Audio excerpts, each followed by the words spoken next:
Alors voici une petite vidéo pour vous expliquer le fonctionnement d'un microscope optique. Donc il s'agit d'un outil pour observer des choses invisibles à l'œil nu. Mais au microscope, on ne peut pas tout observer, on doit observer des objets très fins, capables d'être traversés par un rayon de lumière.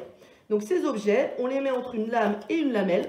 Donc au microscope, c'est toujours ce genre de préparation que vous aurez à observer.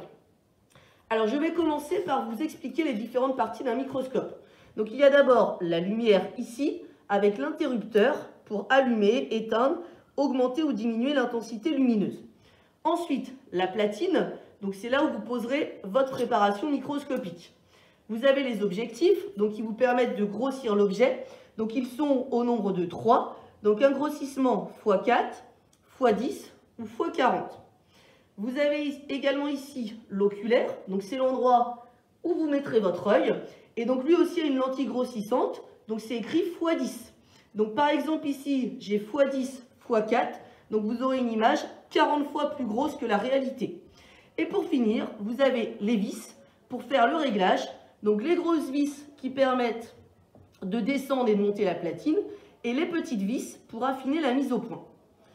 Donc maintenant qu'on connaît bien le microscope, on va voir les étapes pour faire un réglage. Donc la première étape, c'est déjà de bien s'installer, de positionner le microscope dans l'axe, au bord de la paillasse, et de vérifier que ce soit bien le petit objectif rouge qui soit en face de la platine. Étape 2, on allume la lumière, donc vous pourrez augmenter ou diminuer au cours de l'observation. L'étape 3, on prend sa préparation microscopique, on la pose sur la platine, on peut la caler, on en profite, et on fait attention que l'objet soit bien dans le trou où la lumière passe. L'étape 4, donc sans mettre son œil, avec les grosses vis, on remonte la platine au maximum. Donc là, voilà, je ne peux pas la remonter davantage.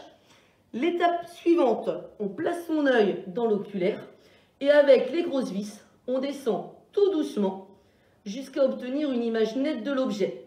Alors, si besoin, on peut déplacer légèrement la lame pour centrer l'image ou avoir une zone plus intéressante. Ne vous étonnez pas non plus, il y a une sorte de petit piquet noir. C'est dans le microscope, c'est tout simplement si on veut pointer un objet.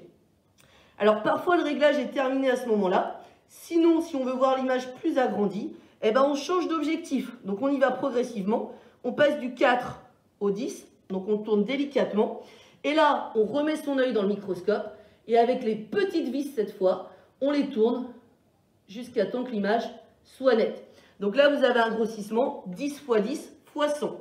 Si besoin, on passe à un plus gros objectif.